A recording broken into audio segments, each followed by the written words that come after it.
dispuseram e se interessaram em participar aqui da nossa reunião. Eu passo a palavra ao professor Dr. Rodrigo Vitorino, que é professor da Faculdade de Direito da Universidade Federal de Berlândia e é o líder pesquisador do nosso Centro de Estudos Brasileiro em Direito e Religião, que é o CEDIRE, e ele será o nosso mediador da noite. Então, professor, a palavra está com o senhor. Muito obrigado, Giovana. Muito obrigado a todos os nossos convidados, Sheikh Jihad, Monge Riozan, Dr. Jeová Barros. É uma grande satisfação contar com a presença dos senhores e também de todos os nossos convidados que estão participando dessa reunião virtual. Nesta época, essa é a possibilidade que nós temos.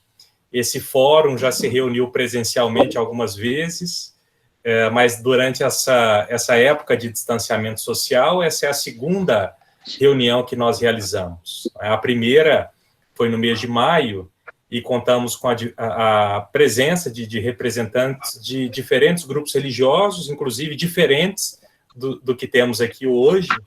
Nós tivemos uma representação de religiões de matriz africana, do adventismo e do catolicismo romano, e hoje temos a presença dos senhores aqui conosco, então uma grande alegria.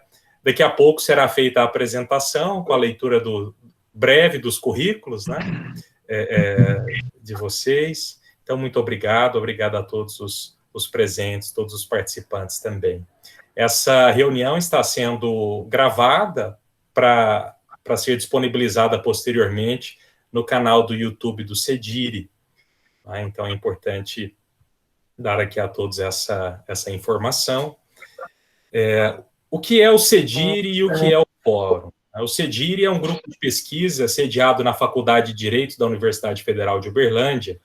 O CEDIRE foi criado em 2012 e conta com a presença com a participação de diferentes pesquisadores de diferentes partes do Brasil e de fora do Brasil também, e realizamos uma série de ações, de projetos, tanto de ensino quanto de pesquisa e extensão. São os três pilares fundamentais da universidade pública, e o CEDIRE, enquanto um grupo vinculado à Universidade Federal de Uberlândia, busca atuar, né, com atenção à inter-relação entre esses três pilares, né?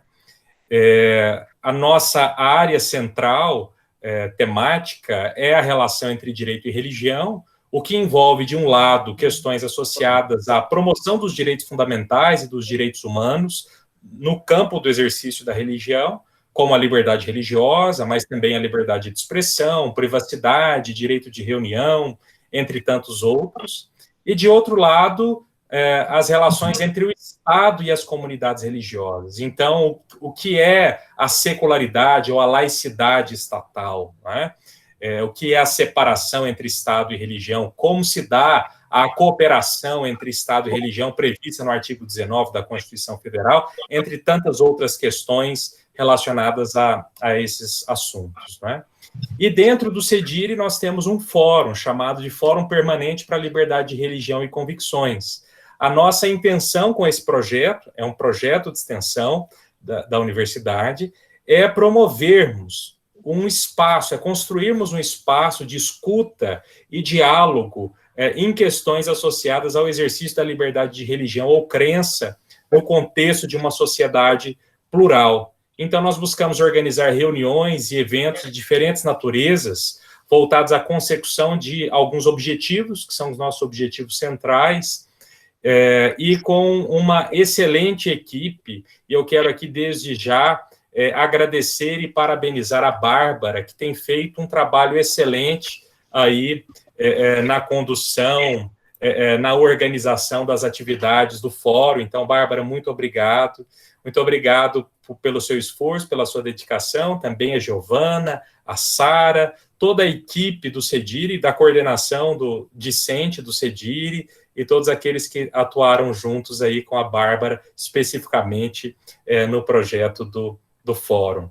Nós temos no site do CEDIRE uma página específica que fala mais sobre essa iniciativa, e ali registramos também os fóruns que são organizados, então convido todos a a visitarem a nossa página, onde são encontrados recursos diversos também, todos dentro dessa temática das relações entre direito e religião.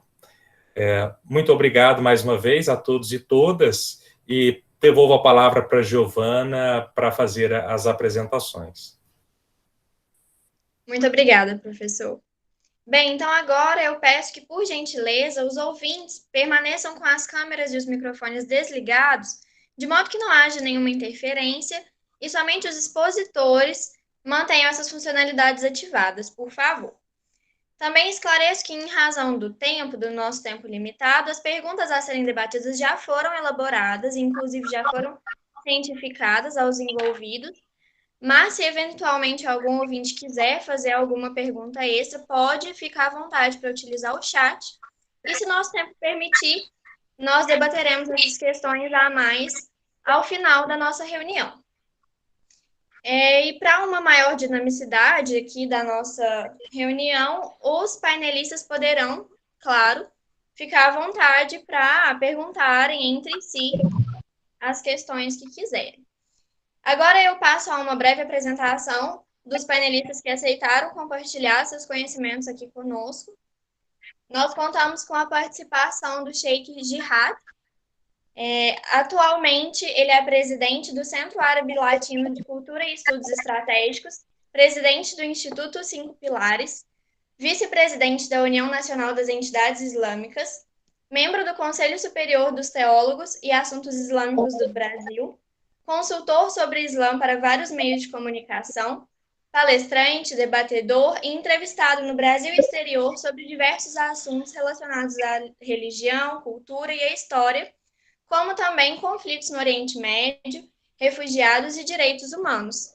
Também apresenta uma vasta experiência profissional, uma vasta formação acadêmica que está disponível nos nossos meios oficiais do CEDIR.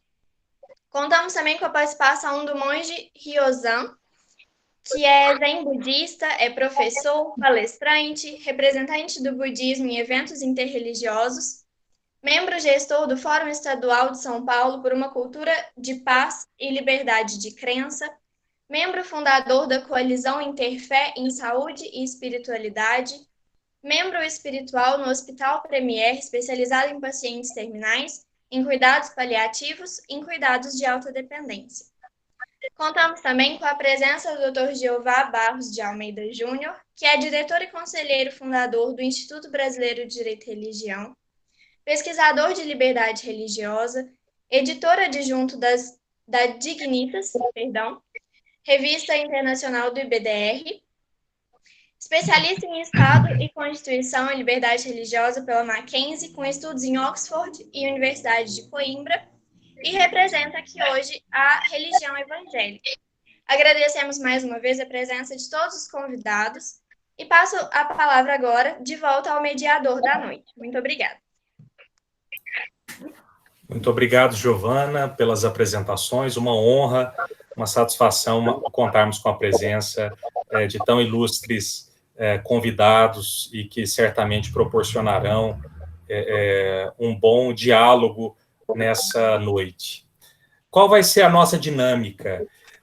Nós teremos 3 rodadas iniciais, não é? Ou melhor, 3 rodadas, não é? De aproximadamente 15 minutos cada uma delas. E em cada uma dessas rodadas será feita uma pergunta para os nossos convidados, que terão cada um aproximadamente 5 minutos para as respostas. Não é? Então, seguiremos assim por 3 rodadas, totalizando aproximadamente 45 minutos, e depois uma rodada final em que teremos as perguntas na medida que o tempo possibilitar, que forem registradas no chat. Então, desde já, eu peço que, caso você que está participando tenha alguma pergunta, pode registrá-la, e se não der tempo de nós fazermos aqui as perguntas, em função da limitação do nosso horário, nós repassaremos posteriormente aos nossos convidados. Então, e já sem mais delongas, eu convido o discente Vitor Hugo, que fará a leitura da primeira pergunta aos nossos convidados e também fiquem à vontade, antes de responderem a pergunta, caso queiram fazer alguma apresentação, alguma fala introdutória, né? Então, fiquem à vontade, os nossos convidados. Vitor Hugo. Boa noite aos ilustres ouvintes e aos ilustres líderes religiosos. Meu nome é Vitor Hugo e irei reproduzir a pergunta que pautará a primeira rodada de discussões do nosso fórum de hoje. No Rio de Janeiro, foi anunciado o retorno das atividades religiosas no dia 4 de julho. Este anúncio foi feito através de uma carta aberta assinada por diversos líderes de inúmeras religiões, como budismo, umbanda, judaísmo, cristianismo, xamanismo e diversas outras. Muitos fiéis gostaram de ver essa diversidade religiosa se unindo pela causa e estão animados com o retorno. Outros ainda estão receosos. Por isso, gostaríamos de saber, em sua perspectiva, a proibição de reuniões religiosas presenciais é uma ameaça ao direito de liberdade de religião ou crença? Obrigado, Vitor Hugo. Então, como eu disse anteriormente aos nossos convidados, fiquem à vontade para fazer uma apresentação, uma fala introdutória, e depois falar um pouco sobre esse tema, não é? Não temos uma ordem predefinida, então aquele que se sentir mais à vontade para iniciar, pode começar.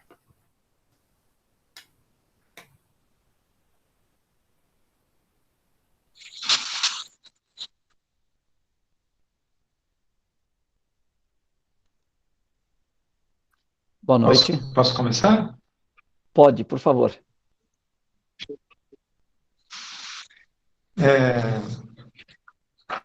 É claro que, por exemplo,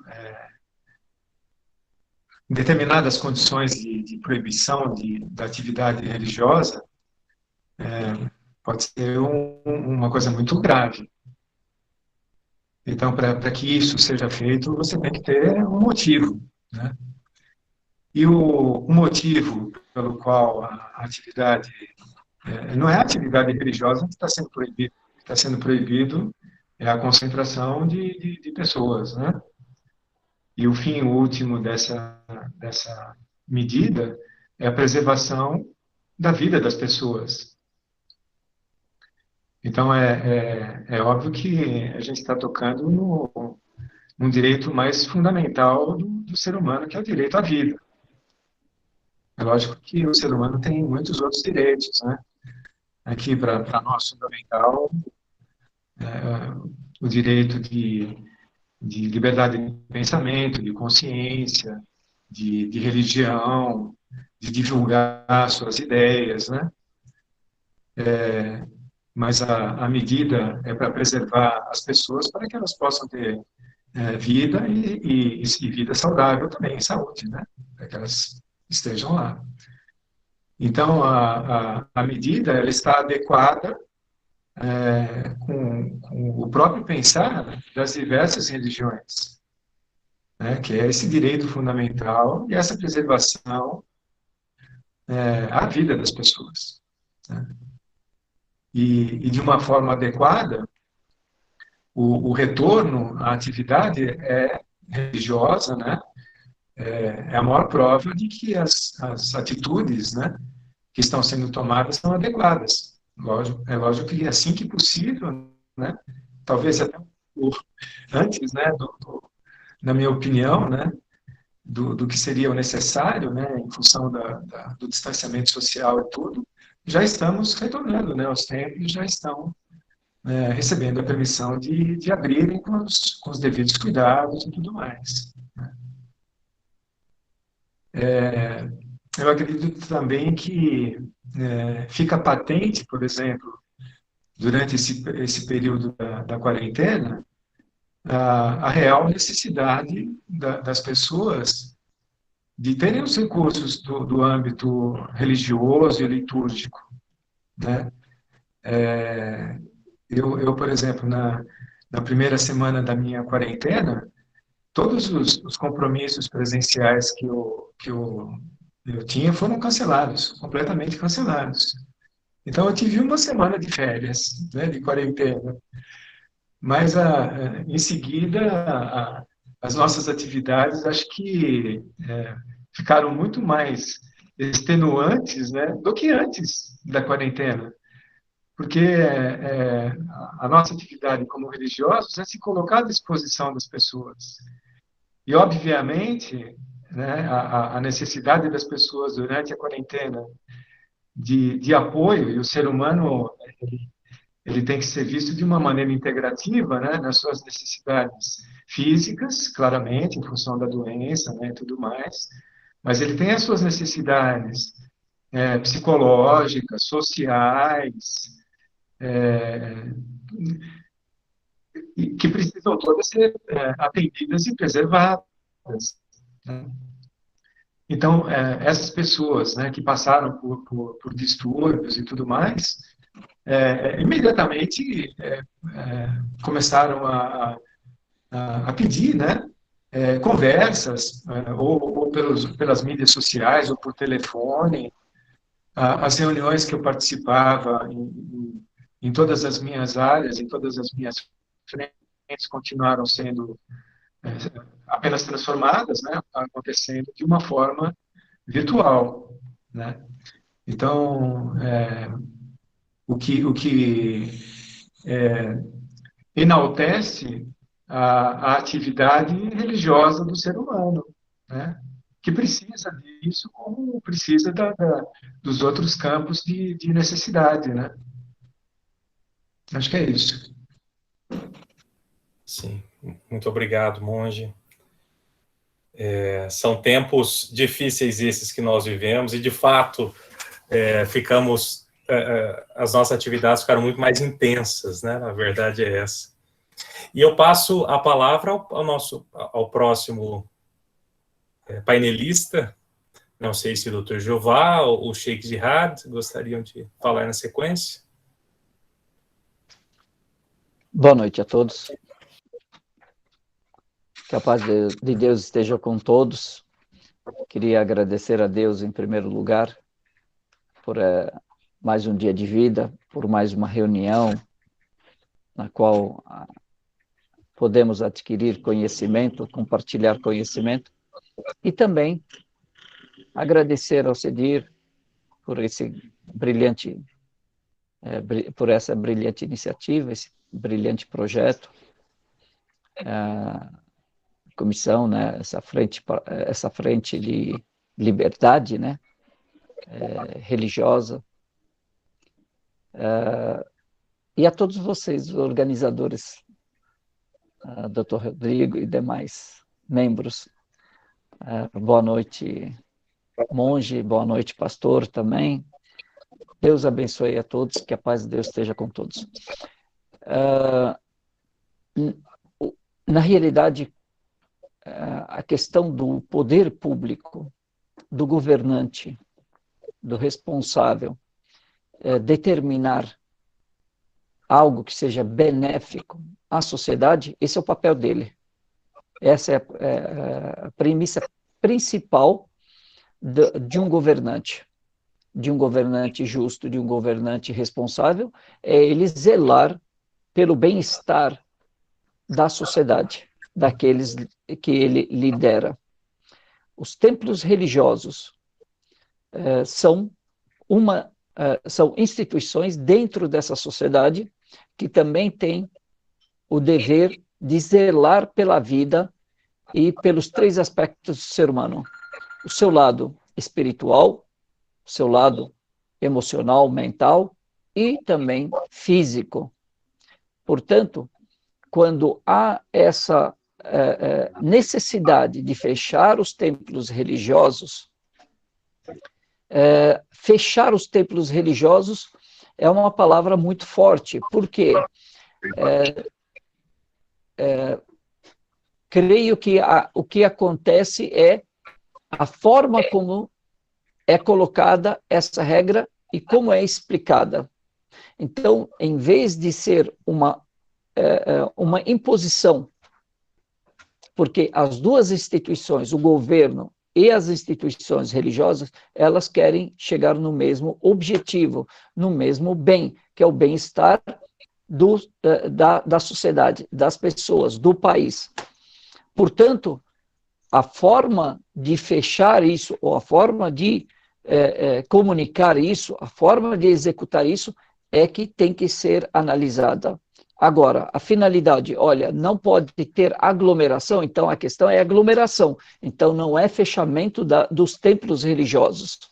Quando fecham-se os templos religiosos, sim, há um cerceamento do direito à liberdade religiosa. Por quê? Porque se o objetivo é não aglomeração, então pode-se impedir que as pessoas, e esse que foi o equívoco no começo da quarentena, tem que fechar as mesquitas, eu falo do meu caso, né? Ou fechar os templos religiosos. Só que qual que é a finalidade? É evitar a aglomeração. Então, se é evitar a aglomeração, não necessita necessariamente fechar os templos religiosos, porque o templo religioso ele tem muito mais tarefas, muito mais trabalho do que simplesmente as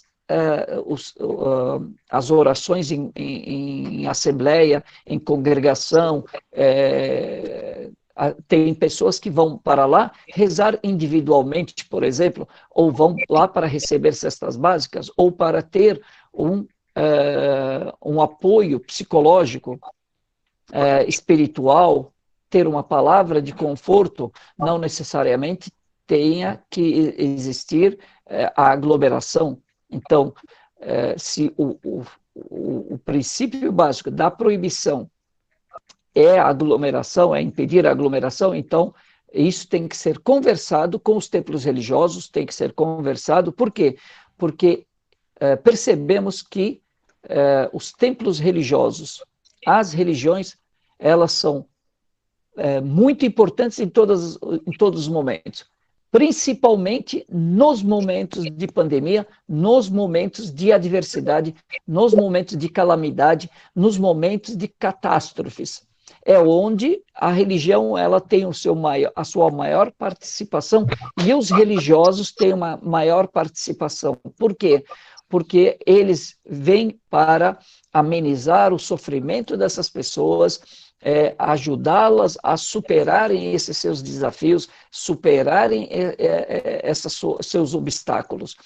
Então, creio que a forma como é falado e transmitido deveria ser antes conversado, dialogado com os templos religiosos.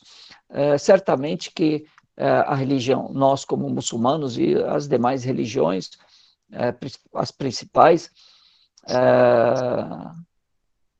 nós colaboramos imediatamente, seguimos as orientações, porém não fechamos os templos religiosos. Por quê? Porque o decreto, ele não era para isso. A finalidade ela era impedir a aglomeração. Então, nós fizemos isso. As orações em congregação, elas foram suspensas, e orientamos as pessoas a se manterem em casa e só irem para os templos. Por exemplo, as pessoas começaram a ter necessidades de produto de limpeza, higiene, de alimentos. As pessoas perderam empregos, muitas pessoas, né, tiveram esses problemas, então recorreram a esses templos religiosos, e os templos religiosos começaram a fazer o seu papel também social, que é também ajudar e confortar essas pessoas e ajudá-las dentro do possível, arrecadando doações, arrecadando esses produtos e distribuindo. Então, o papel da instituição religiosa, do templo religioso, não é somente as orações em congregação, mas é muito mais do que isso. Então, por isso que é muito importante o diálogo e conversar para planejar o que será feito e como cada ator social pode contribuir para proteger mais a sociedade, principalmente estamos falando do Brasil. Então, nesse caso, o nosso país, né? Agora, quando houve uma flexibilização, nós também aderimos de uma forma responsável, pois Deus no Corão Sagrado diz: وَلَا تُؤَدُّوا بِأَيْدِيكُمْ إِلَّا التَّهْلُكَةِ, e não se coloquem, não se joguem com as próprias mãos para a morte, porque isso é suicídio. Então, isso não é permitido. Então, nós não podemos nos jogar em situação de risco onde há risco à nossa vida. E, ao mesmo tempo, Deus diz no Corão Sagrado: e quem tirar uma vida inocente é como se tivesse assassinado toda a humanidade, e quem salvar uma vida inocente é como se tivesse salvo toda a humanidade. E nós temos que ser responsáveis para não colocar ninguém em risco, nem as nossas vidas, nem as vidas dos outros, porém, ao mesmo tempo, não podemos tirar de um lado, protegê-las de um lado e desprotegê-las de outro, porque elas não vivem somente com o corpo físico, porque tem o espírito, tem as emoções, isso tudo tem que ser cuidado, e para isso tem que ter planejamento e diálogo entre todos os atores sociais. Muito obrigado, Sheik, pelas considerações. Dr. Jeová. Boa noite a todos.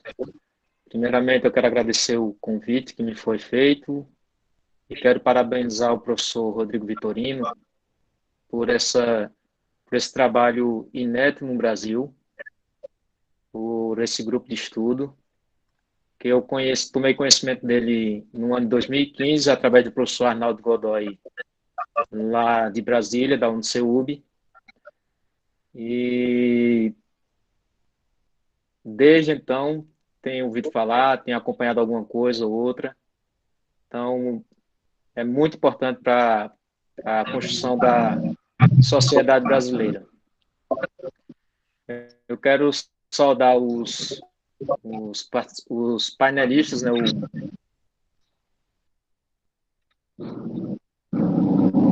e também o monge Ryozan. Vocês estão me ouvindo? Tá tendo um ruídozinho aqui, estão conseguindo me escutar?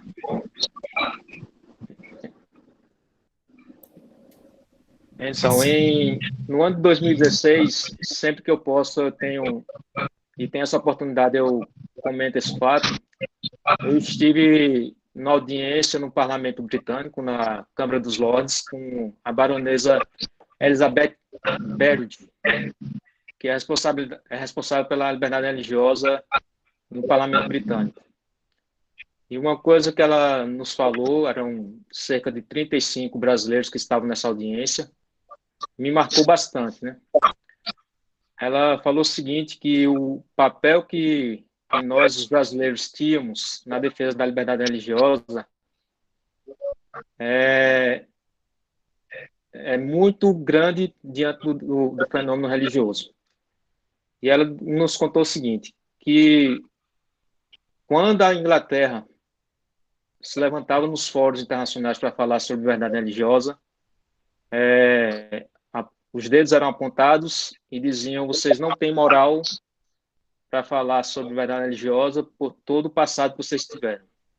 Das guerras religiosas protestantes contra católicos, toda a perseguição que ocorreu, né? Bem como quando os norte-americanos se levantam nos fóruns internacionais para falar sobre liberdade religiosa, é dita a mesma coisa. Vocês não têm moral para falar sobre liberdade religiosa porque existem interesses políticos e econômicos por trás das manifestações de vocês. Mas quando os brasileiros se levantam nos fóruns internacionais para falar sobre liberdade religiosa, a nossa voz é ouvida.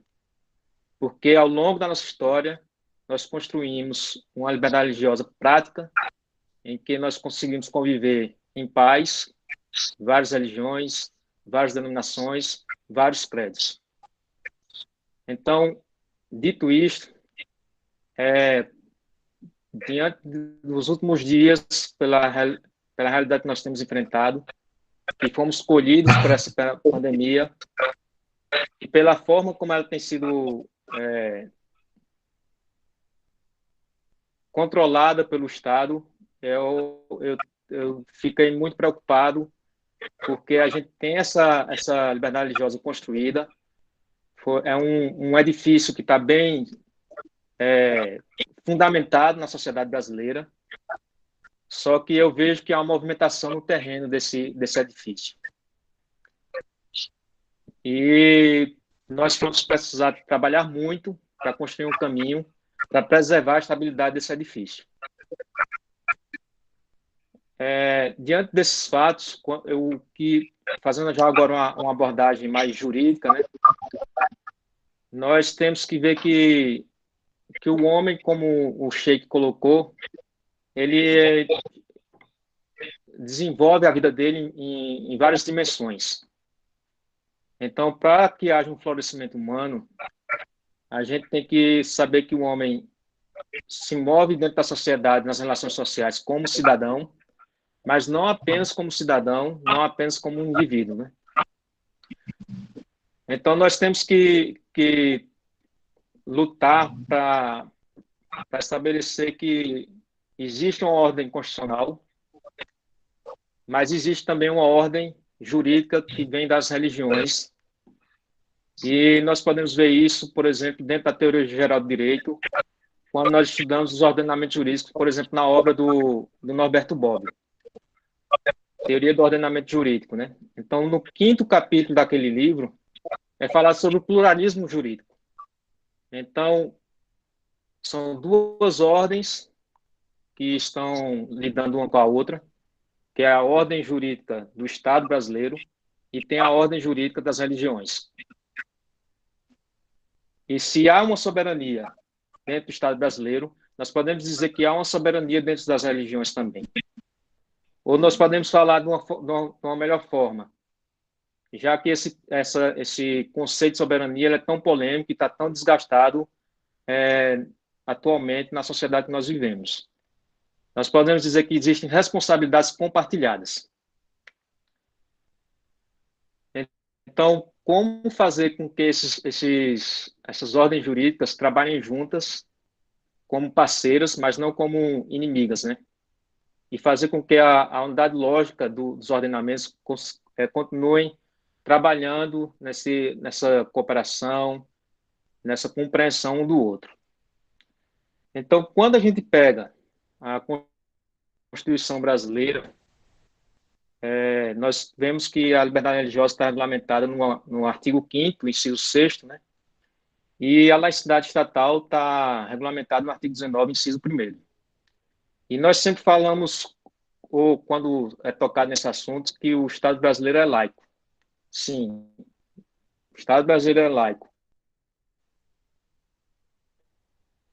Mas os cidadãos possuem fé, possuem crenças, e quando a gente fala na Constituição Cidadã, o que possui precedência é justamente os direitos do indivíduo. Então, eu gosto de dizer que na topografia constitucional, o artigo 5º vem antes do artigo 19, justamente porque a nossa Constituição Cidadã se preocupou com os direitos e com as garantias do indivíduo, primeiramente. E, num segundo momento, vem a organização do Estado. Então, por que existe essa organização do Estado? Existe justamente para limitar os poderes dos nossos governantes, para que eles não suprimam as nossas liberdades. Então, primeiro, a gente pode falar, realmente, o Estado brasileiro é laico, de fato ele é laico, mas mais importante do que a laicidade estatal é a liberdade religiosa do cidadão. E a realidade é que nós fomos escolhidos aí diante dessa pandemia. Infelizmente, o nosso arcabouço legal, a gente possui esses princípios na Constituição, mas nós não temos a legislação que possa suprir todos esses princípios. E eu digo que a gente tem muito trabalho pela frente para fazer com que a nossa liberdade religiosa seja respeitada. Então, nós vemos por exemplo, quais são os dois instrumentos previstos dentro da nossa ordem constitucional para lidar com as crises, né? Nós temos o estado de defesa e o estado de sítio. E quando a gente pega tanto o artigo 136 como o artigo 137 da Constituição, que lida com esse direito da exceção, não é mencionado em nenhum momento naqueles dispositivos qualquer cerceamento da liberdade religiosa. Ali menciona, por exemplo, a liberdade de reunião. Mas quando a gente vai interpretar uma restrição de um direito, essa interpretação tem que ser restritiva e não você ampliar essa interpretação. Nesses dispositivos prevêem leis para tratar do estado de defesa, do estado de sítio, mas no nosso ordenamento não existe. Então, é com grande preocupação que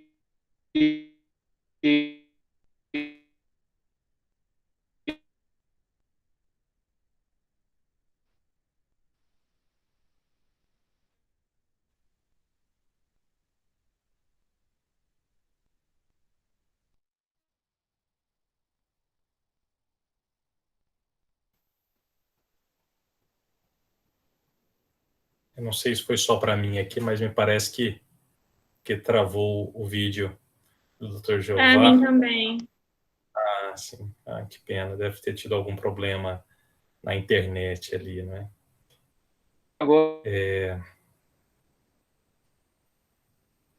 Bem, eu acho que nós... Ah, sim, parece que... Dr. Jeová, consegue nos ouvir?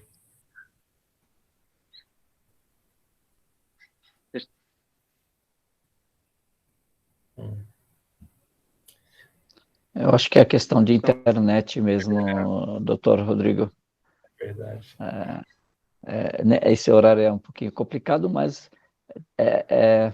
esses problemas tecnológicos, a gente tem que saber lidar com eles, porque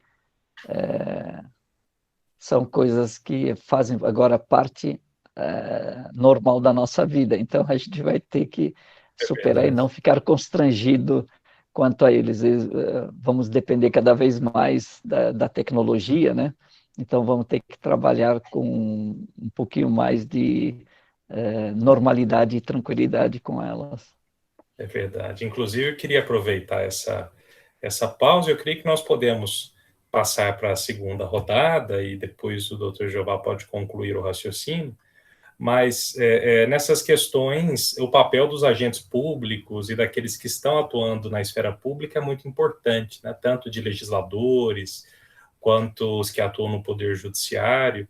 E pensando nisso, nós estamos desenvolvendo, inclusive eu quero agradecer aqui pela presença da Jéssica e da Terezinha, da Coordenação de Liberdade de Religião ou Crença, um manual de boas práticas para servidores públicos que atuam nos diversos campos aí do serviço público em geral para promover uma consciência maior e uma sensibilidade maior acerca dessas questões envolvendo o exercício da liberdade religiosa, né, que o Dr. Jeová comentava.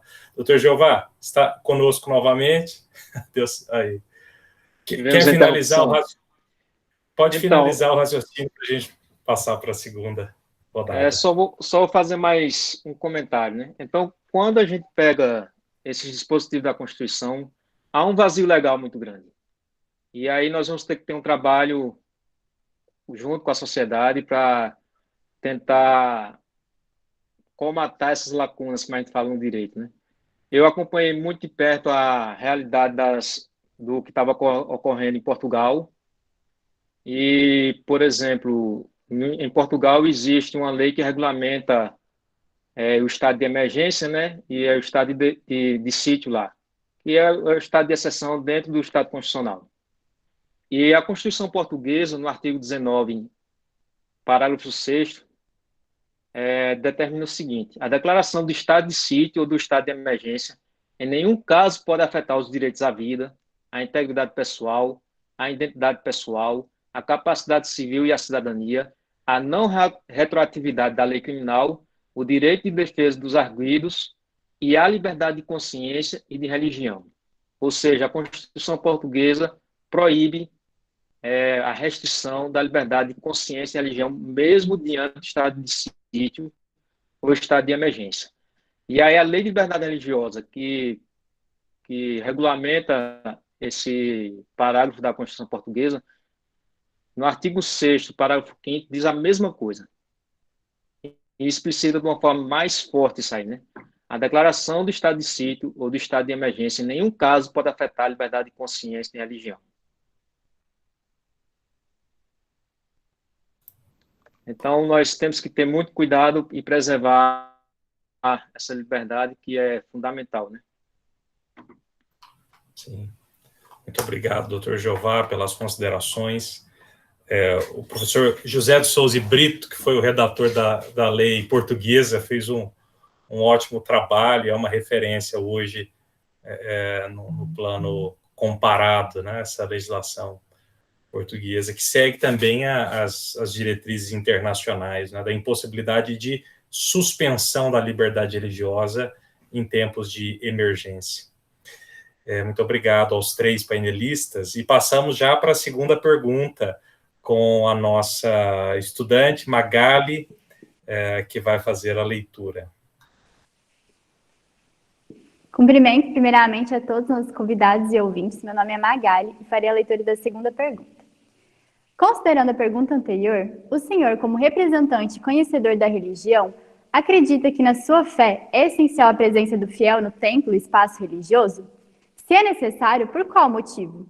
Esse motivo afetou a migração dos cultos para as plataformas digitais em sua religião?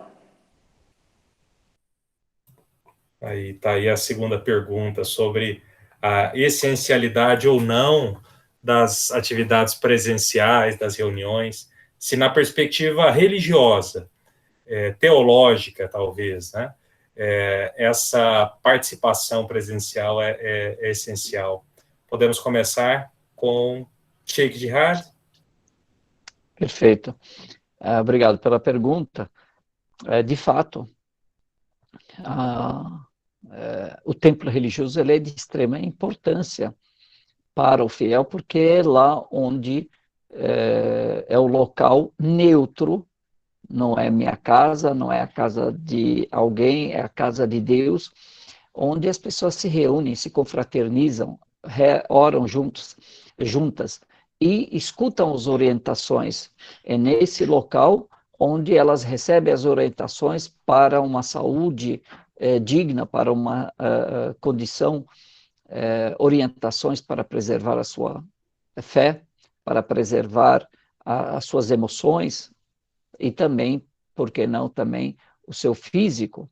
Então, ali as pessoas se reúnem, as pessoas se confraternizam, as pessoas se conversam, as pessoas se encontram, e isso é de extrema importância. Ela se encontra com os seus pares, porque a religião cuida desse lado social, ela conecta as pessoas rezando uma ao lado da outra, aprendendo a disciplina, orando todos juntos, pedindo a Deus, recebendo a mesma orientação. Tudo isso tem um benefício para o fiel. Agora, na falta disso, se essas reuniões estão impossibilitadas, porque, como nós dissemos, né, o profeta Muhammad, que a paz de Deus esteja com ele e com os demais profetas, diz, todos são pastores e todos são responsáveis pelo seu rebanho. E aí ele iniciou dizendo, o governante é um pastor e é responsável pelo seu rebanho. O chefe da família é um pastor e é responsável pela família. A esposa é pastora e é responsável pelo seu rebanho. Todos são pastores e todos são responsáveis pelos seus rebanhos. Portanto, se em algum momento esses líderes verem que essa situação de aglomeração, isso já passou na época islâmica, no início da era islâmica, houve no segundo sucessor, na época do segundo sucessor do profeta Muhammad, houve em Damasco uma pandemia também, e que matou milhares de pessoas, muito mais do que foram mortas agora no Brasil. Então, qual que foi a reação do líder nesse momento e dos sheiks daquela época? Cada um se isolar na sua casa. E aquela cidade onde havia essa pandemia, essa epidemia, lembraram, seguindo a orientação do profeta Muhammad, quando o profeta Muhammad, que a paz de Deus esteja com ele, com os demais profetas, diz que se uma cidade, um local, for acometido por uma epidemia, que quem estiver dentro não saia, quem estiver fora não entre. Então, essa é a quarentena que a religião já estabelece e já prevê. Então, cada um tem que cuidar de si e cuidar do outro. Eu não posso também ser irresponsável de contaminar os outros, contagiar os outros, e nem também descuidado de me expor a ser... Então, nessa situação, olha, não pode ter aglomeração só por necessidade, se for sair de casa, agora tem que ficar em casa. O que aconteceu? A religião, Deus, ele não está somente, ele não está presente somente no templo religioso, ele está também em todos os lugares onde a pessoa está. Então, dentro de casa, a casa passou a ser a mesquita de cada família. E as orações continuaram sendo as mesmas. E as orações, os rituais, todos iguais. As orientações passaram a ser através do meio de comunicação, como estamos fazendo agora. Então, em vez da pessoa ir à mesquita, a mesquita passou a ir para a casa de cada fiel. Muito obrigado, Sheik. Doutor Jeová, pode ser o segundo. Estou invertendo aqui um pouco a sequência da primeira rodada.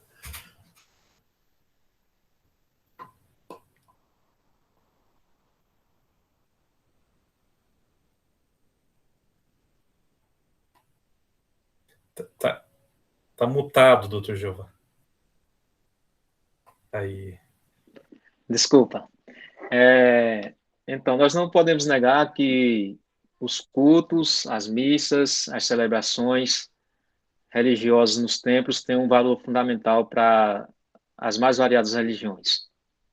Então, nós nos vimos forçados a, por um momento, não ter essas celebrações por causa da pandemia, justamente por causa desse cuidado com a vida do próximo, do nosso irmão, e preocupado com o bem comum da nossa comunidade política, né? Mas isso foi necessário, por enquanto, né? Até para que a gente pudesse tomar pé da situação, saber qual era a realidade e sermos prudentes na nossa forma de agir e no nosso cuidado um com o outro. Da mesma forma como o Sheik falou sobre a pandemia em Damasco, na história do cristianismo, por diversas oportunidades, tivemos pandemias, né? Por exemplo, o reformador Lutero, em 1527, foi questionado se deveria se fugir da peste, né, que estava graçando na Alemanha, em Wittenberg. E ele falou o seguinte, numa correspondência epistolar, que havia a responsabilidade do sacerdote com a sua comunidade e que ele não deveria abandonar a sua comunidade e só poderia fazer isso se houvessem outros sacerdotes que ali pudessem assistir e dar esse consolo que é necessário no momento de segurança, de dificuldade. Da mesma forma, ele falou que os pais não deveriam abandonar os filhos não poderiam abandonar os pais, e que até mesmo nós temos responsabilidade com os nossos vizinhos, e se os nossos vizinhos precisassem, nós deveríamos ir ao encontro da necessidade deles, né? Dando um exemplo agora dentro do catolicismo, em 1656, houve uma peste na Itália, ela começou em Nápoles e foi até, se expandiu para Roma, e o Papa Alexandre VII determinou que fossem fechadas as fronteiras, que houvesse cuidado no zelo um com o outro. Então, ao longo da história, a gente vê que esses problemas foram enfrentados e que os homens que estavam à frente das suas comunidades religiosas tiveram prudência, tiveram cuidado com a peste que estava se alastrando, que poderia realmente dizimar vidas, né? Quando a gente traz isso para agora, para a realidade constitucional que nós temos, nos últimos 100 anos, por exemplo, nós não tivemos uma pandemia como agora. A última pandemia que nós tivemos foi em 1918, 1919. Inclusive, nós perdemos o presidente do Brasil, Rodrigues Alves, foi ceifado pela gripe espanhola. E dentro do constitucionalismo, a gente não enfrentou uma crise dessa. A moldura constitucional que nós temos, como eu falei na questão anterior, ela procura enfrentar o estado de defesa, o estado de sítio, mas nunca, nesses 100 anos, principalmente no pós-Segunda Guerra Mundial, nós lidamos com um desafio como esse. Então, a dimensão pública e coletiva do culto, ela é de fundamental importância. Isso a gente não pode negar. Mas, ao mesmo tempo, a gente não pode negar que a gente tem que ter prudência, tem que saber lidar quando a vida invade o direito, né, como a gente costuma falar. Então, por exemplo, nós somos signatários do Pacto Internacional dos Direitos Civis e Políticos, que é um tratado internacional sobre direitos humanos, e o artigo 18 lá estipula essa dimensão pública e coletiva da liberdade religiosa, né? Então, nós não podemos negar que tem essa importância, a dimensão pública, o templo, o estar junto com nossos irmãos. E, por exemplo, no cristianismo, você vê em Atos 2, Lucas menciona que todos os dias os irmãos estavam tendo comunhão, partindo pão de casa em casa, mas existe um momento que realmente nós temos que ter cuidado e ter esse zelo pela vida do outro. Então, são essas liberdades, essas coisas que a gente precisa ponderar e ter equilíbrio para que uma não destrua a outra e a gente tenha essa responsabilidade mesmo, né? E a gente vê que, por exemplo, as igrejas aqui no Brasil, vou dizer assim, 98%, 99% tiveram cuidado com seus membros, com os fiéis, né? E não foi necessário sequer que houvessem determinações do Estado para que as igrejas interrompessem essas celebrações. Elas se anteciparam e disseram, pessoal, agora é o momento da gente ficar em casa e vamos esperar essa pandemia passar, ou vamos ver como vamos lidar com ela para retornar com os nossos cultos, com as nossas missas. Então, a própria ordem jurídica, digamos assim, das religiões se deram conta de que era o momento de serem prudentes. Agradeço, doutor Jeová, pelas considerações. Monge Ryozan. Eu enxergo que, da mesma forma, por exemplo, como esse direito de crença, de liberdade de consciência, de pensamento, esteve preservado, está preservado. Por exemplo, o Dr. Jeová, ele fala da Constituição, né, de 88, no seu artigo 5º. A Constituição, ela coloca como a dignidade da pessoa humana praticamente como um princípio absoluto na Constituição do nosso país. E, agora, muito importante que o Dr. Jeová disse, que, assim, se não houvesse a interferência do governo, eu acredito que todas as instituições religiosas no Brasil teriam optado em ter a mesma atitude, a atitude que o Sheik diz, que é de proteção, é zelar pela vida de todos. Né? E isso tem muito a ver com a questão da dignidade humana, como um princípio absoluto. Por exemplo, da mesma forma como talvez o direito de se aglomerar, né, dentro de um templo religioso, ele foi, de alguma maneira, cerceado, mas ele não foi, para mim, ele não foi cerceado. Tanto que o templo ele continua funcionando, como diz, né? O Sheik. O budismo diz assim: faça de onde você estiver o seu templo. Então, eu acho que da mesma forma como o templo deixou de poder fazer a aglomeração em função do distanciamento social, a liberdade, por exemplo, de ir e vir, foi de alguma maneira cerceada, mas por um bem maior. Então, eu tenho que ter essa presença em termos de adequação. Então, eu preciso ver que não é que assim, o governo me impediu de sair de casa, de eu ficar numa quarentena.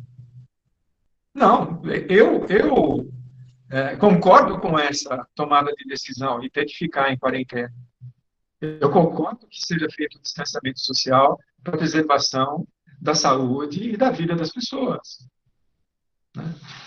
Então, por exemplo, no artigo 5º, né, da Constituição, né, que fala sobre a dignidade, né, da pessoa humana, os incisos 3º, não submissão à tortura, inviolabilidade da liberdade de consciência e crença, não privação de direitos por motivo de crença ou convicção, inviolabilidade da vida privada, honra e imagem, inviolabilidade de domicílio, inviolabilidade de sigilo de correspondência, vedação de penas indignas, proteção da integridade do preso. Então, até o ser humano, que ele recebeu por condenação ser retirado da sociedade, o Estado também tem que preservar pela dignidade dele. Então, a gente tem por trás essa Constituição, né, de 88, né? Então, a gente está preservado. Por exemplo, eu sou mentor espiritual de um hospital que cuida só de pacientes terminais e cuidados paliativos. Poxa, qual é o hospital que não quer cuidar da saúde dos seus pacientes?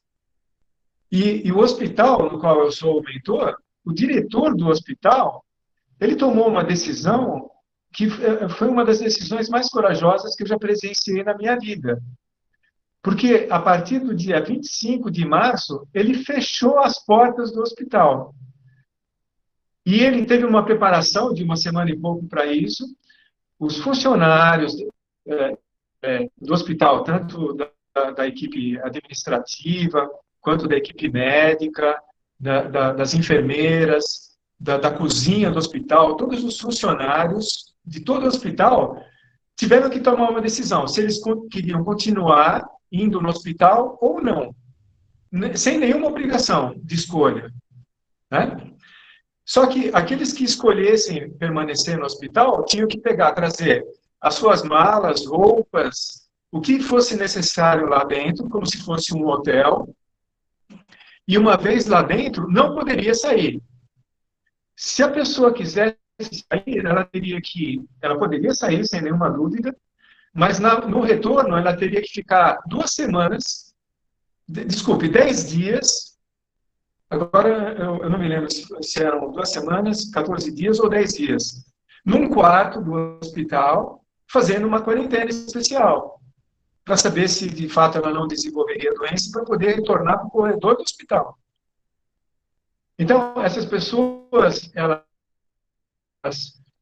levaram as roupas estão sendo lavadas lá pelo hospital, a alimentação providenciada pelo hospital, mas ninguém pode entrar nem sair, porque os pacientes são de alto risco.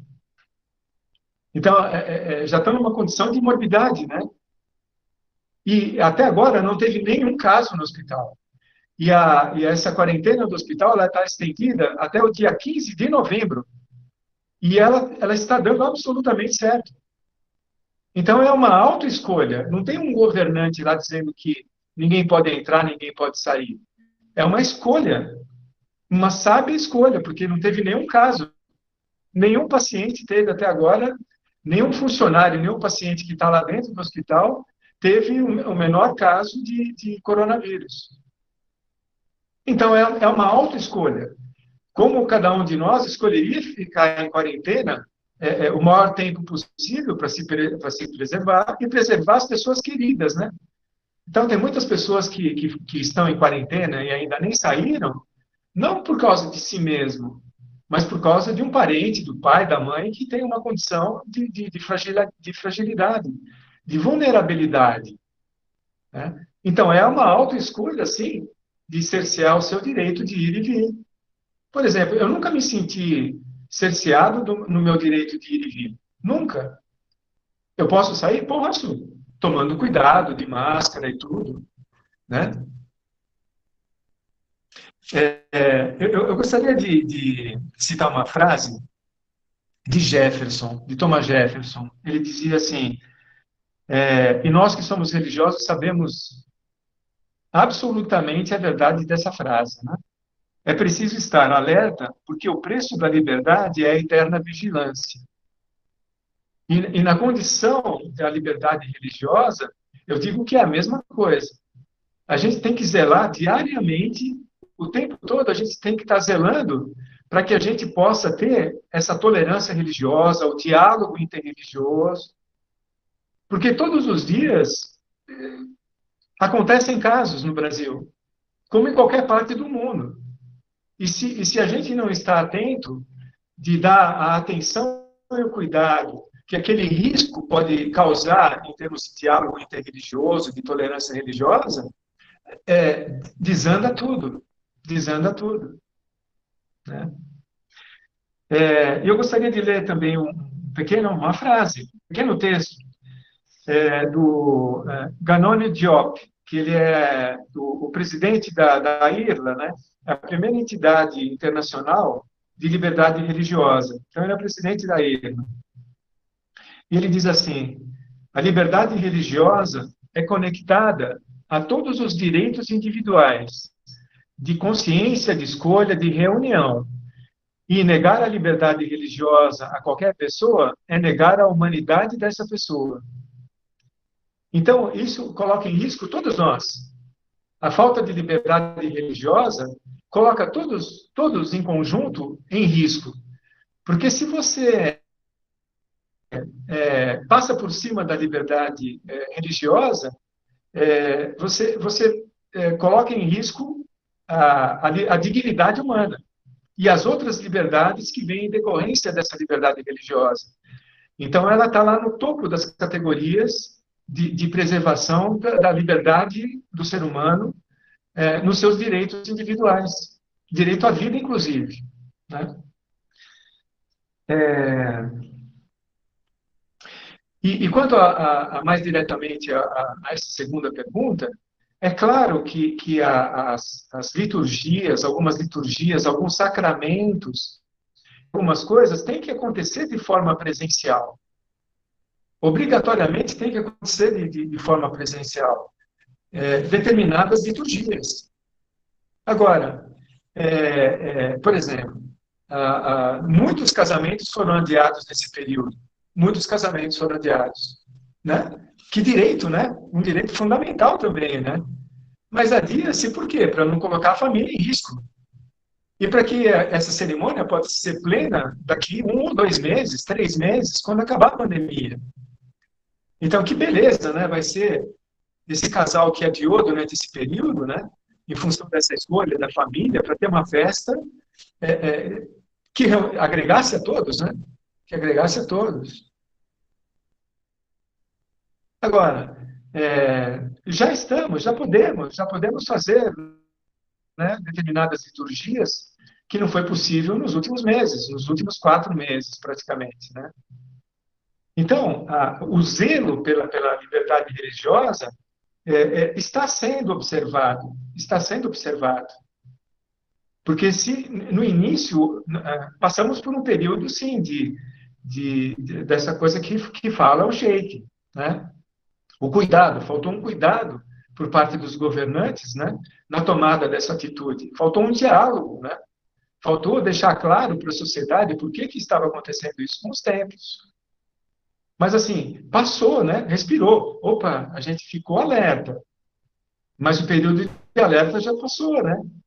É isso que eu quero dizer agora, quando está acontecendo o retorno das atividades. Está tudo em ordem. A gente está no Estado de Direito, no Estado democrático de direito. Está sendo preservado, ótimo, que bom. Não é? Hoje eu estava comentando, assim, né?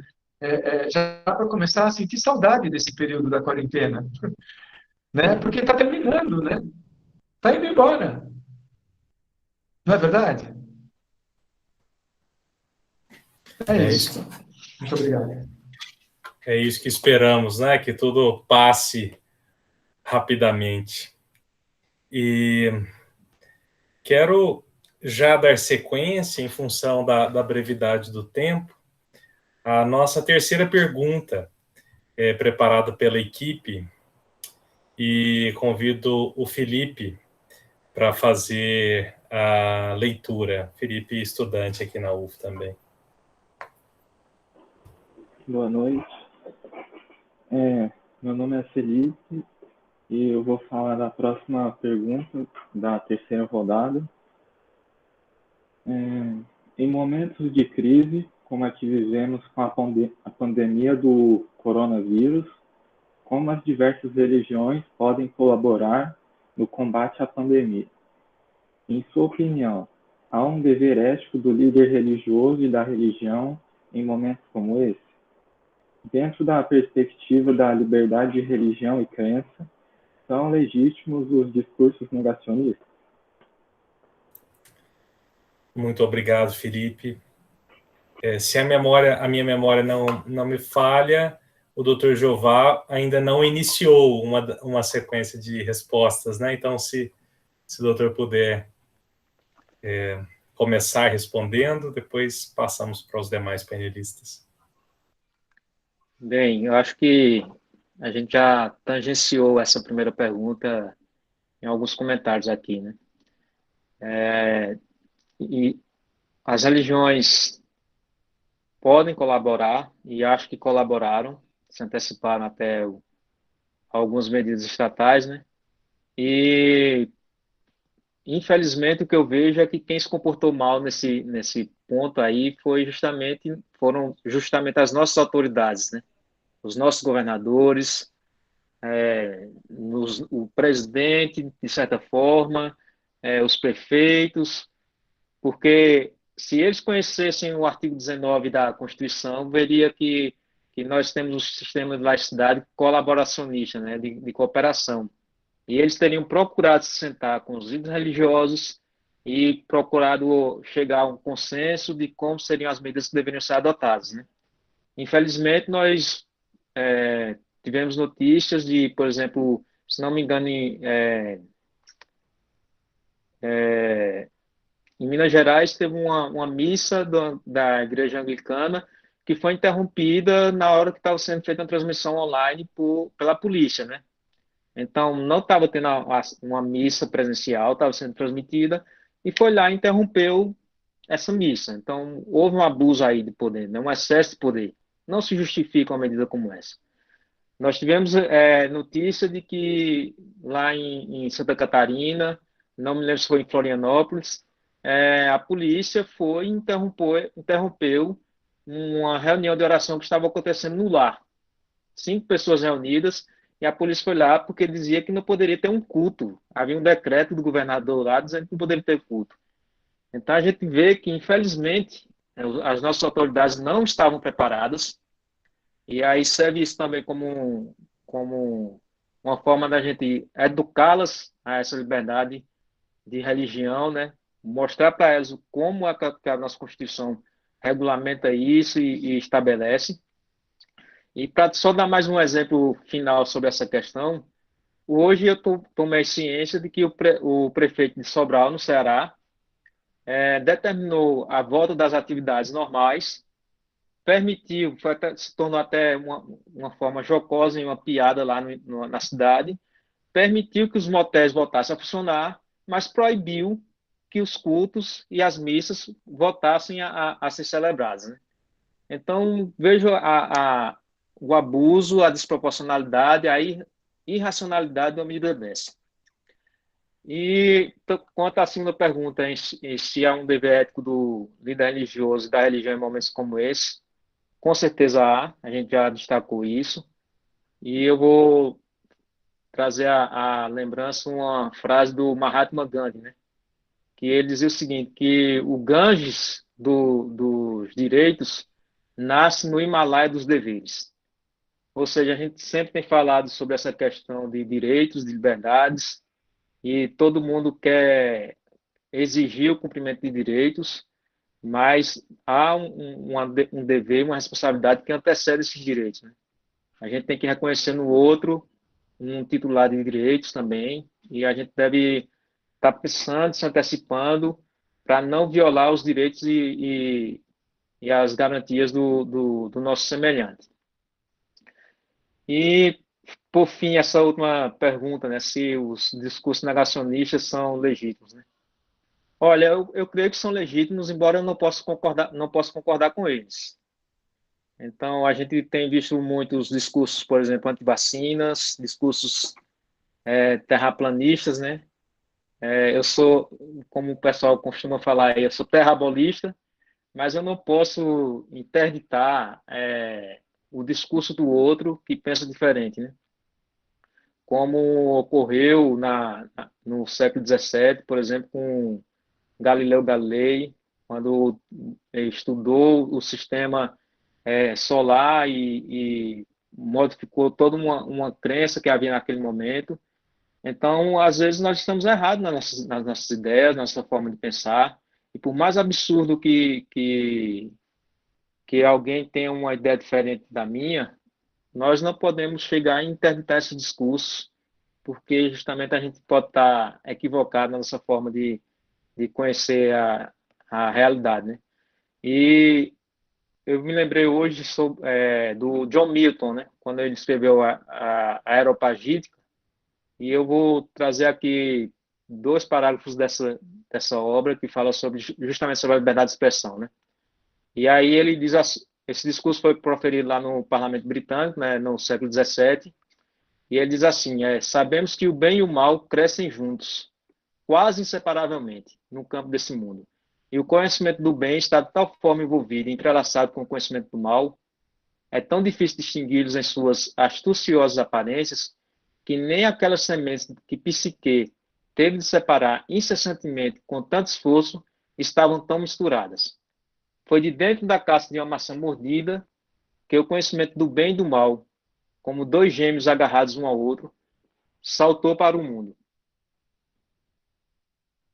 E talvez consista nisso a queda de Adão. Conhecer o bem e o mal quer dizer conhecer o bem pelo mal. E é nesse estado que o homem hoje se encontra. Que sabedoria pode haver na sua escolha, que temperança na sua abstinência, sem o conhecimento do mal? Aquele que é capaz de conceber e contemplar o vício, com todos os seus enganos e prazeres ilusórios, e assim mesmo abster-se, distinguir, preferir o que é, de fato, melhor, é o verdadeiro cristão militante. Não posso louvar uma virtude esquiva e enclausurada, sem resistência nem fôlego, que não ousa sair e enfrentar o adversário, mas abandona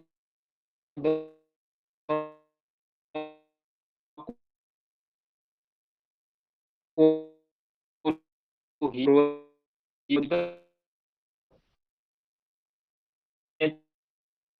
que pode não concordar com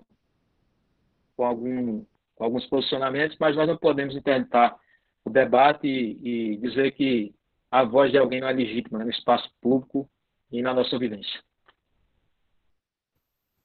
Muito obrigado, Dr. Jeová, pelas considerações. E agora, eu não sei se o monge ou o sheik gostariam de já falar na sequência. Quem? Pode ser o monge, Ryosan?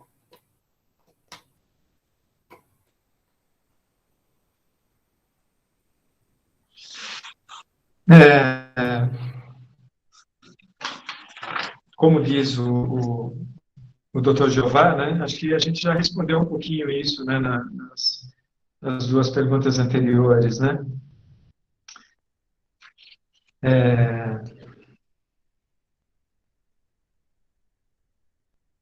Eu acho que o dever ético, né, do líder religioso e da religião, eles estão implícitos, seja qual for a situação, não é só numa situação de pandemia.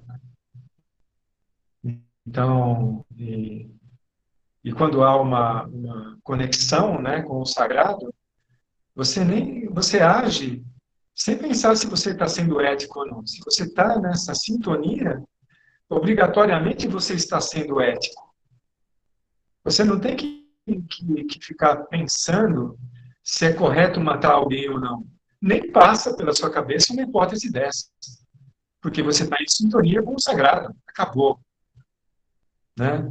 Você não precisa conhecer a Constituição de ponta a ponta, porque se dentro do teu princípio religioso você está negando algo da Constituição, é porque você não está em sintonia com o seu sagrado. Não é verdade? Então, se um missionário, se algum ministro religioso ele não está sendo ético, pode levar lá como um cliente do Dr. Jeová para ele ser advogado desse ministro religioso, porque ele não pode ser antiético, não é verdade? Ele precisa de um advogado.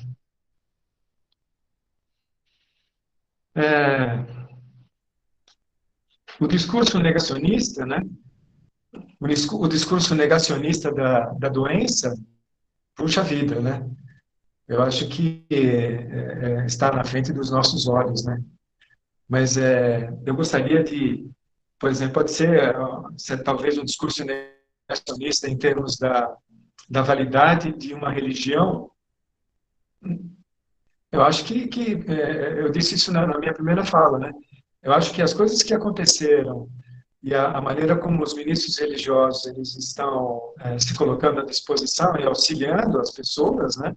Mesmo que de uma forma virtual, mesmo fazendo uma liturgia fúnebre através do WhatsApp.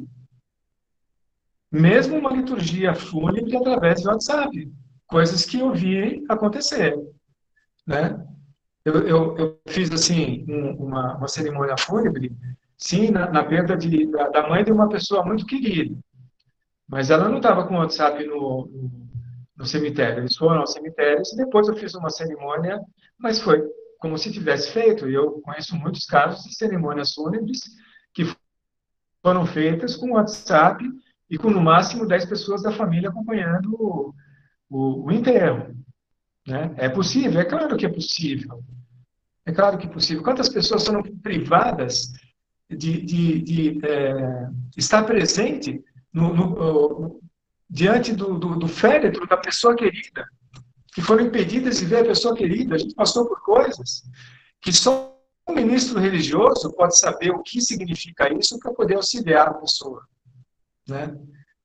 Então, eu acho que todas essas coisas que aconteceram em termos das diversas religiões só enaltece a importância do sentido religioso e de uma instituição religiosa para cuidar de determinadas coisas que são inerentes a ela.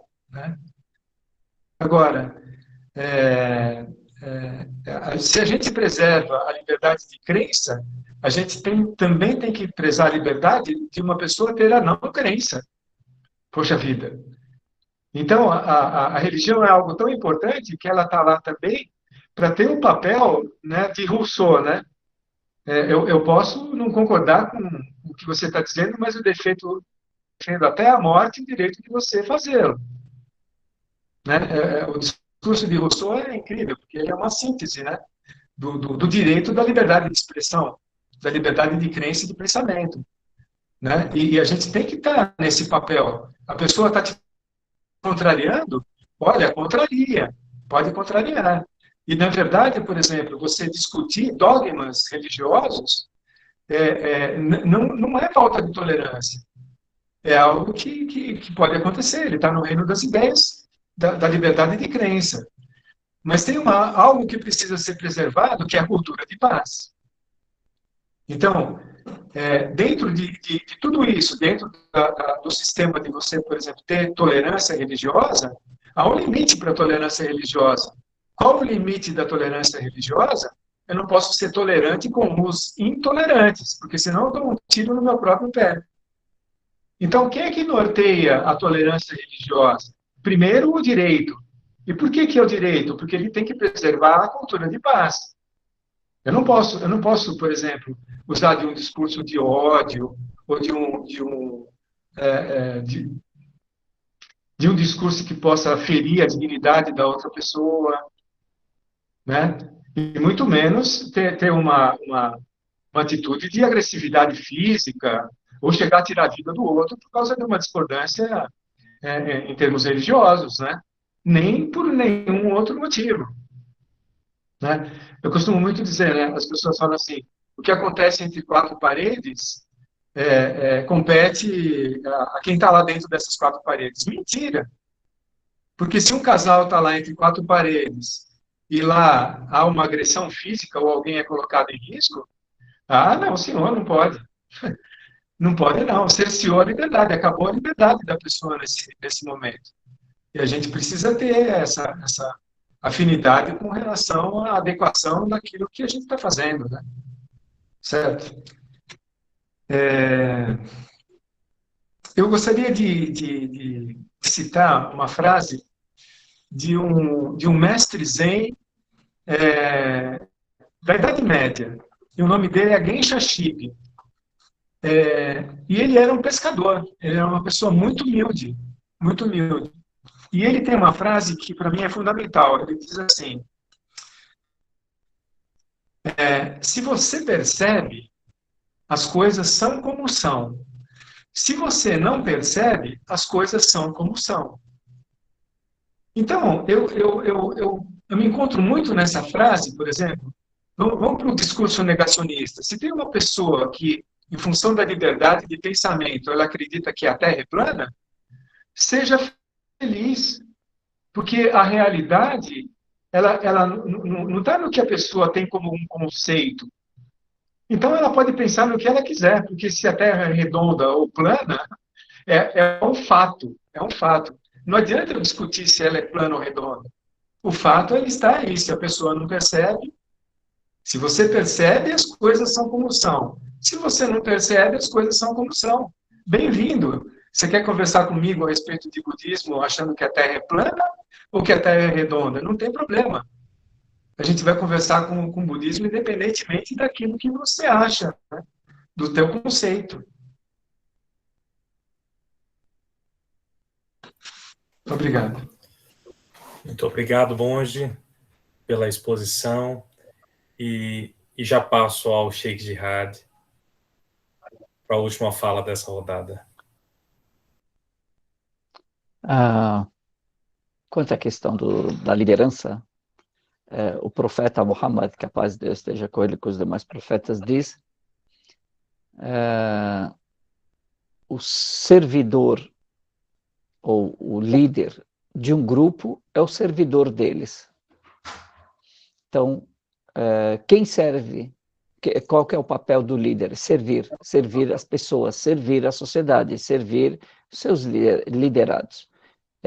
Ele antecipar a proteção contra algo ruim ou antecipar algo que vá levar benefício à sociedade. Esse é o principal papel do servidor. Então, ele servir, ele zelar, ele se preocupar.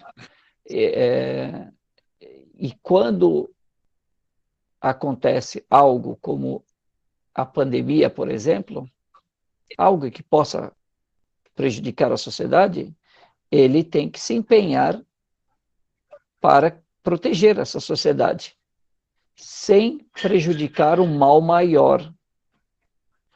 Então, fazer um bem, e esse benefício não pode ser maior do que o prejuízo que possa, ou do efeito colateral. E a liberdade religiosa, ela é fundamental. Todas as religiões que se prezam, que são, que devem ser tomadas como sérias, dos propósitos iniciais da existência dela, das primeiras, ou dos propósitos, dos objetivos da existência dela, tem que ser preservação da vida, preservação da liberdade religiosa. Então, esses propósitos são essenciais para que uma religião seja benéfica e seja séria. Ninguém pode fazer algo, alegar estar fazendo benefício, prejudicando ou tirando algum desses direitos. Direito à liberdade religiosa é um dos direitos dados por Deus. Quando Deus diz para nós muçulmanos no Alcorão Sagrado, La ikraha fid-din, não há imposição quanto à religião. Então, Deus está falando para os muçulmanos e para os não muçulmanos. Não há imposição quanto à religião. Não tem como impor uma religião. Isso é liberdade religiosa. Eu escolho. Você não pode impor para mim uma religião.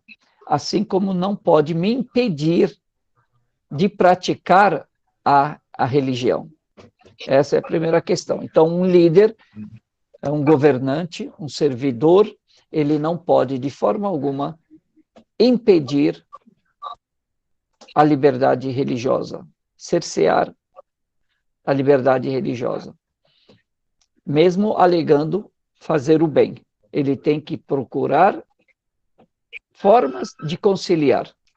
A segunda questão, a religião e os religiosos são fundamentais, porque a religião não é somente para cuidar da pessoa em uma das dimensões, mas em todas elas. E nessa quarentena nós percebemos que houve outros lados que o ser humano, que as pessoas da sociedade precisaram.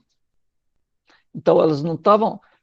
a questão não era só preservar a pessoa ou as pessoas do contágio, de serem contagiadas com o Covid-19.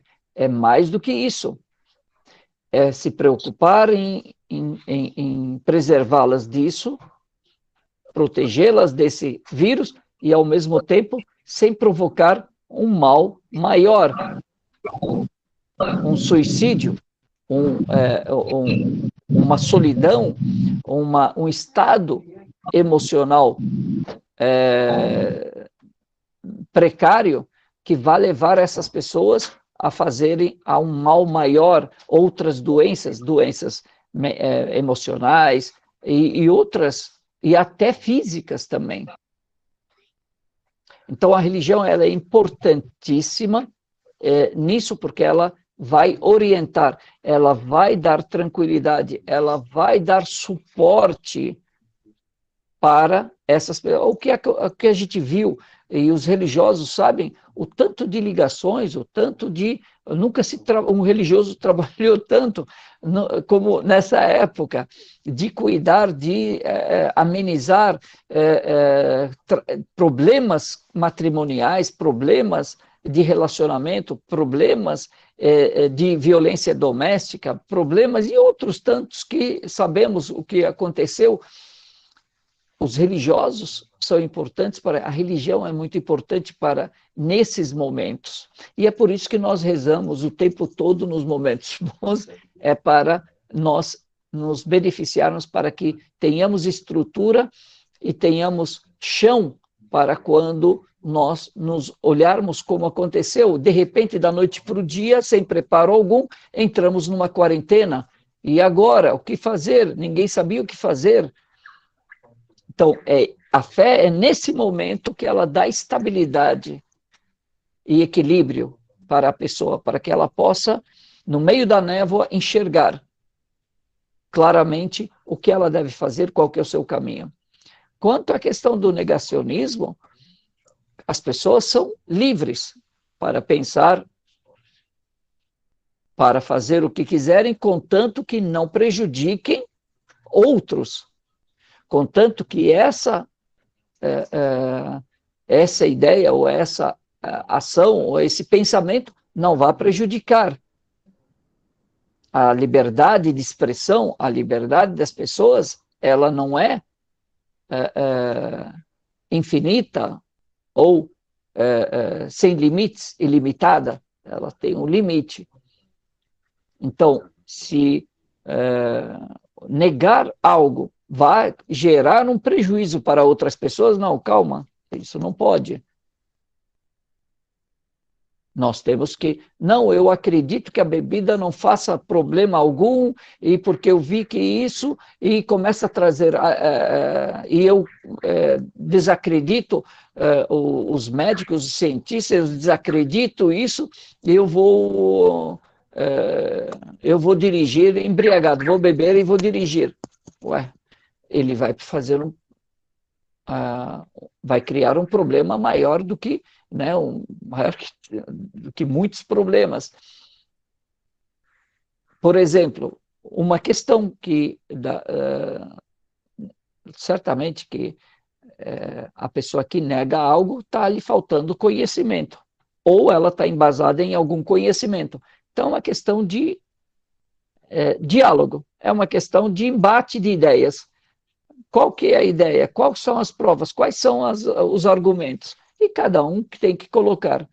Agora, se a pessoa não é sensata, é irrazoável, aí o melhor que se faz é se afastar, porque você ofereceu conhecimento, ela negou, e claramente é irrazoável, você tem que se afastar, porque você será prejudicado. E se você entrar numa briga e numa discussão com ela, esse é um perigo, porque as pessoas que estão olhando dificilmente vão saber quem é quem da história, porque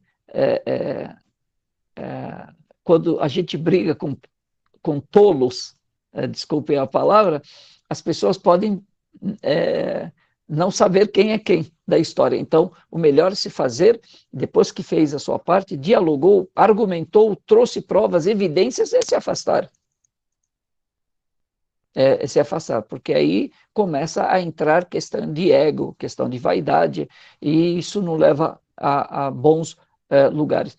Uma questão básica, assim, eu dou um exemplo, o Mapa Mundi, por exemplo, o Mapa Mundi, aquele Creator, né? Creator, eu acho que é o Creator, né? Que é seguido tal. Nós temos no hemisfério norte uma dimensão maior, os lugares, né? Os países, eles são superdimensionados em relação ao hemisfério sul. Então, quando você olha, você vê a Noruega ou Groenlândia, por exemplo, maior do que muitos países que são maiores que ela, mas no mapa aparecem menores que ela. Negar isso tem argumentação, isso é negacionismo, olha, não é assim, então você chegar. Agora, quando você nega aspectos ou coisas grandes, nítidas, para negar é preciso ter provas. Não basta só eu alegar, eu preciso trazer algo alguma evidência, algo que prove aquilo que eu estou alegando. É assim que funciona a ciência. E o que nós percebemos, o que estamos vendo hoje, não há problema nenhum eu negar. A questão é eu trazer provas daquilo que sustentem aquilo que eu estou fazendo. E por isso que você tem as teses, dissertações, para eu trazer, eu estou defendendo uma ideia, uma tese, uma ideia, eu trazer provas que validem aquilo que eu estou alegando. Agora, novamente, não posso, uma negação de algo, eu não posso prejudicar outras pessoas, colocar em risco outras pessoas, ou colocar o conhecimento em risco, isso aí as pessoas, os líderes, têm que fazer o seu papel de orientar e fazer o seu papel. Que Deus abençoe a todos. Muito obrigado, Sheik, e a todos os nossos painelistas pelas respostas a essa terceira pergunta. Em função do avançar do nosso horário, nós não teremos a pergunta final que abriríamos e, eventualmente, se alguém do público quiser encaminhar posteriormente à nossa equipe perguntas também aos nossos convidados, nós repassaremos com todo gosto. E eu queria abrir mais uma vez aos nossos convidados para as considerações finais em 1 minuto, né, cada um de vocês. Eu quero mais uma vez agradecer pela participação, não é, em nome do CEDIRE, e abro mais uma vez aos nossos convidados para as considerações finais, depois de uma conversa tão rica e tão produtiva e inspiradora para todos nós. Não é? Quem gostaria de começar as considerações finais? O Sheik já está aí. Já que o microfone está aberto, novamente agradeço a Deus por essa oportunidade, agradeço à Universidade Federal de Uberlândia, também ao Fórum Permanente de Liberdade Religiosa, ao CEDIR, a todos vocês, ao pastor, aprendi bastante, ao monge também, que também aprendi bastante. A gente vai trocando ideias, vai aprendendo, né? E a todos os participantes também, Dr. Rodrigo, só tenho a agradecer a Deus, agradecer a todos, e Deus, como eu disse, não está só no templo, ele está em todos os lugares. Então, a pessoa, se estiver dentro da cadeia, ela tem como adorar a Deus, ela tem como fazer os rituais. A espiritualidade não se desassocia da pessoa. Ela pode praticar, mesmo que seja mentalmente, se ela for impedida fisicamente de fazer. Porém, por um bem-estar social, o templo religioso ele é importante. E é uma demonstração da liberdade religiosa, dessa garantia, desse direito. Por isso que nós devemos nos preocupar, nos proteger de todos os males, e um grande mal que pode nos acometer, se a gente não se preocupar e se a gente não dialogar, é a imposição de algo, ou o cerceamento de um direito que você tem, o ferimento, né, ferir um direito que você já tem garantido, porque aí todas as pessoas serão prejudicadas, né? Então, peço a Deus que abençoe a todos. Me corrigiram aqui, não é Creator, né? O Mapa Mundi é Mercator. Então, só para corrigir essa informação, Deus abençoe a todos, que nos guie e que tenhamos sempre essa pluralidade no nosso país, na nossa sociedade. Nós somos responsáveis, não são os outros. Eu sou o primeiro a ser obrigado a manter e a preservar essa liberdade religiosa, garantindo para o outro, o que pensa diferente de mim, ter o direito de me criticar, embasado em conhecimento, não discriminar, não ser preconceituoso, não me atacar, mas discordar de mim. É direito de cada um de nós discordar do outro, não é direito de nenhum de nós desrespeitar o outro.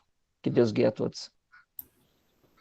Muito obrigado, Sheik, um prazer ouvi-lo. e estar mais uma vez dividindo uma mesa, dessa vez virtualmente, com o senhor. Monge Ryozan, considerações finais.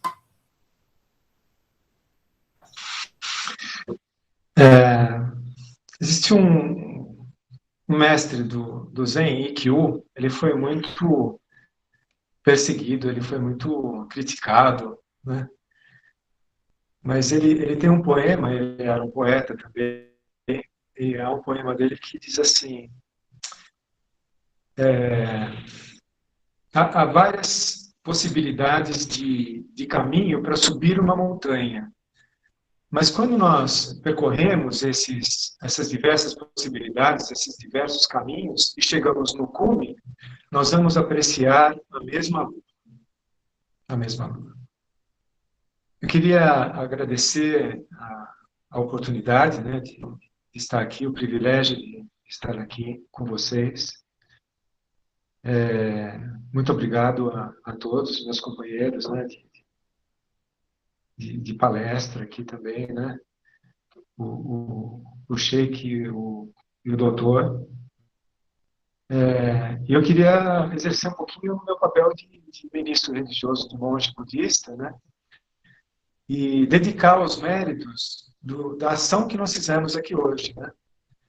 Então, que os méritos de nossa prática se estendam a todos os seres, para que juntos possamos nos tornar o caminho iluminado.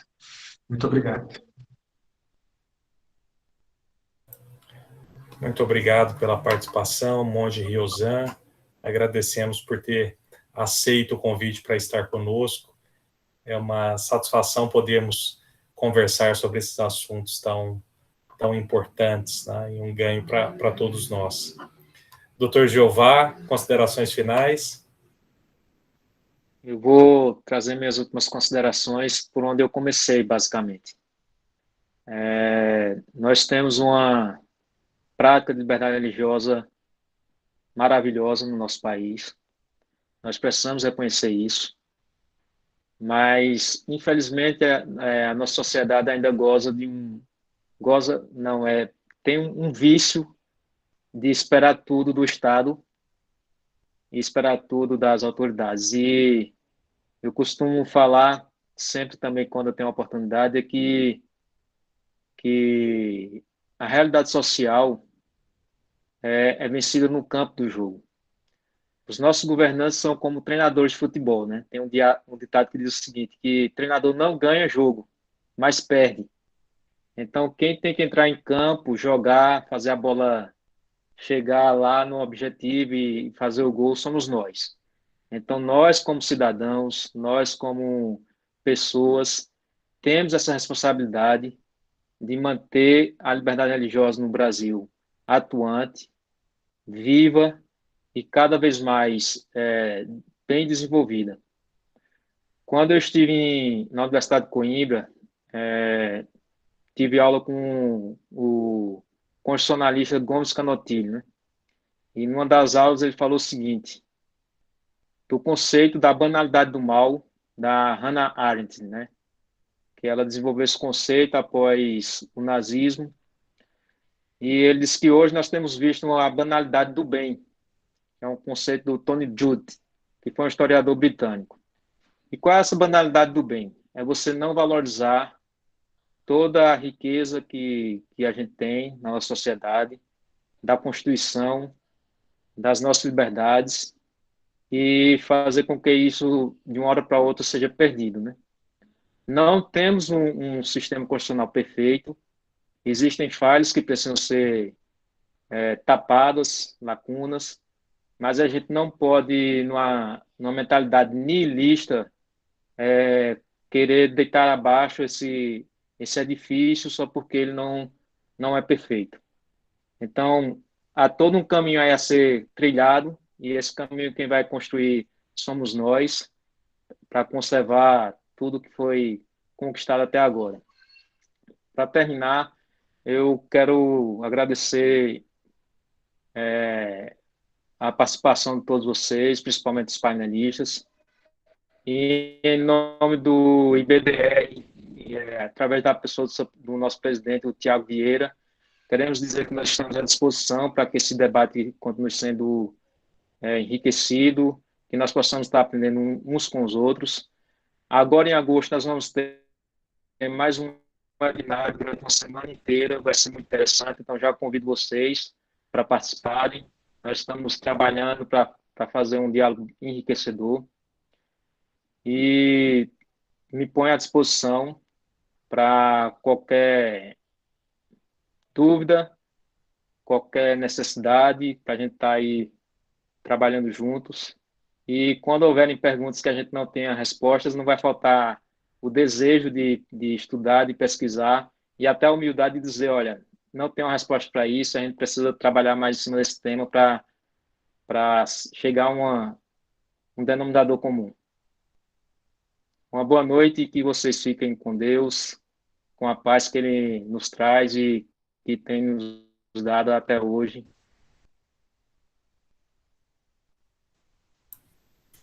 Muito obrigado, doutor Jeová. Uma alegria contar com a sua participação e esperamos poder dialogar mais vezes sobre esses assuntos. Olha, eu só tenho a dizer que esse evento foi muito rico, fico muito feliz, né, por tudo que foi falado, pelos diálogos tão produtivos, né, assuntos tão interessantes, tão importantes que foram aí instigados pela equipe discente do CEDIRE, que elaborou as perguntas, chefiados aí, vamos dizer assim, pela Bárbara, e é uma satisfação, não é? Podemos ouvir líderes, especialistas, pessoas muito experientes nas áreas de atuação respectivas, Sheikh Jihad, Monge Riozan, Dr. Jeová, e agradecemos mais uma vez pela participação. Devolvo a palavra à nossa coordenadora discente, a Giovana, apenas para o encerramento oficial do evento. Muito obrigada, professor, por ter mediado o nosso debate de hoje. Muito obrigada mais uma vez aos painelistas que dispuseram do tempo para compartilhar conosco um pouco da grandeza do conhecimento. Muito obrigada pelas brilhantes exposições, foi um debate muito rico. Agradeço também aos membros da equipe organizadora que puderam aqui estar conosco, que leram as perguntas aqui para as nossas rodadas. Obrigada a todos que estiveram nos bastidores também, organizando esse evento, que foi maravilhoso. Já estamos recebendo muitos elogios aqui por meio dos chats. E assim encerramos a nossa 6ª reunião do Fórum de Promoção à Liberdade Religiosa, com a temática Liberdade, Religião e Crença em Tempos de Pandemia e Perspectivas Religiosas. Eu convido a todos a conhecerem um pouco mais sobre o CEDIRE, sobre o Centro Brasileiro de Estudos em Direito e Religião, por meio do site direitoreligião.org. Mais uma vez, muito obrigada, tenham todos uma boa noite. Até a próxima.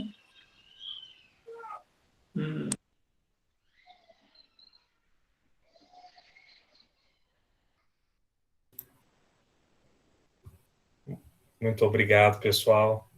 Muito bom contar com a presença de todos.